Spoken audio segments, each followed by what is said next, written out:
Let me make something entirely clear right off the bat. Mario Kart 64 is freaking legendary. Nintendo's third home console is well known for having tons of split-screen standouts, but when it came to chaotic 4-player fun, few games could compare to this 1997 classic. There was nothing better than sitting down with some friends and enjoying the insanity of banana peels, Rainbow Road, and red shells galore. When played with a group, Mario Kart 64 was the genre at its best.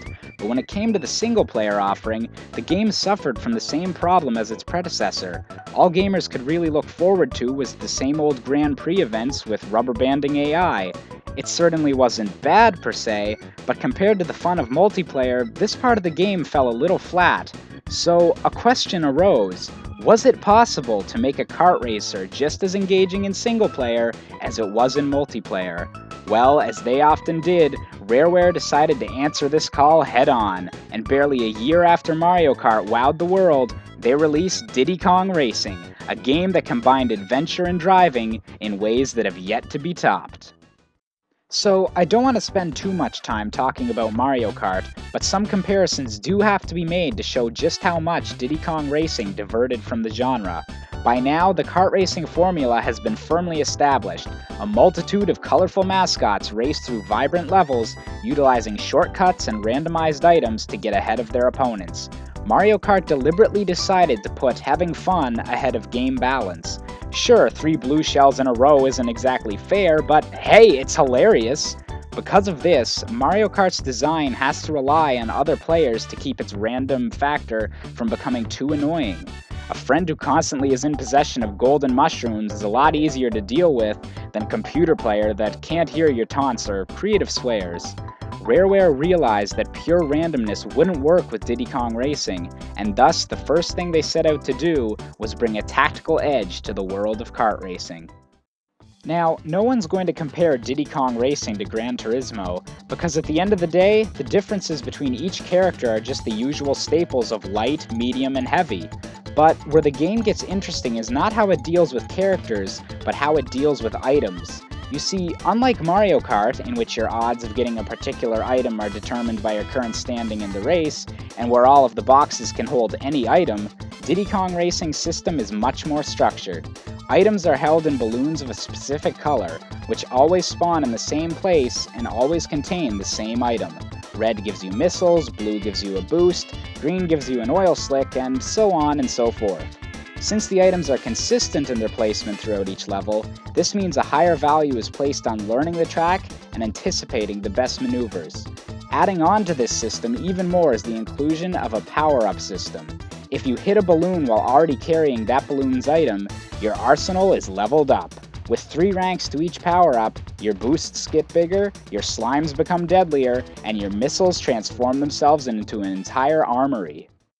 This may seem like only a small alteration to the Mario Kart formula, but it entirely changes the way you approach a race. Instead of just trying to nail your drifts and hope for the best when it comes to items, you have specific choices to make.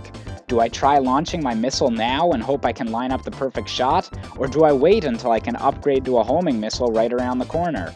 Do I grab the green balloon and try to slime the guy right behind me, or get the blue balloon instead simply so that he doesn't get the extra boost if he gets it? Suddenly, the game has a much more tactical edge and feels a lot more fair. Games with friends are less about random chaos and more about the competition. Likewise, being able to plan and coordinate your approach to the races means that facing against the computer is less a game of chance and more of a challenge to overcome with time. This alone would have made Diddy Kong Racing single-player more enjoyable, but Rare decided to go the extra mile. There is no Grand Prix in this game. Instead, you're dumped into a Super Mario 64-style hub world, tasked with collecting golden balloons and operating much like any other collectathon game. Instead of just going from track to track, you have to unlock each level and complete multiple challenges, which cover everything from normal races and coin collections to a battle mode and time trials. Many of these were already featured modes in other racers, but the mere act of combining them all into one cohesive experience makes a world of difference. With a consistency and connection between all of the game's features, you are more likely to have an investment in the game that no other kart racer could provide.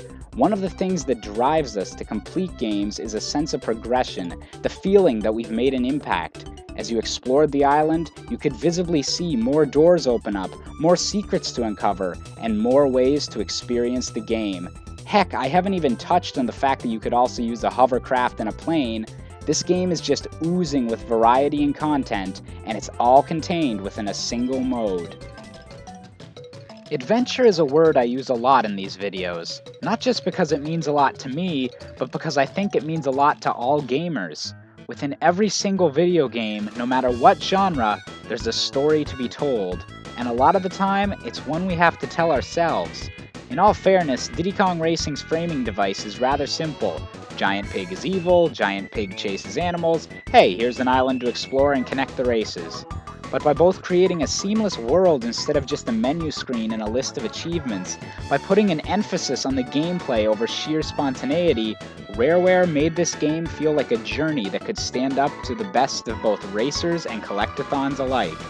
Mario Kart may make you feel good about your friends, but Diddy Kong Racing makes you feel good about yourself. And that, ladies and gentlemen, is really freaking clever.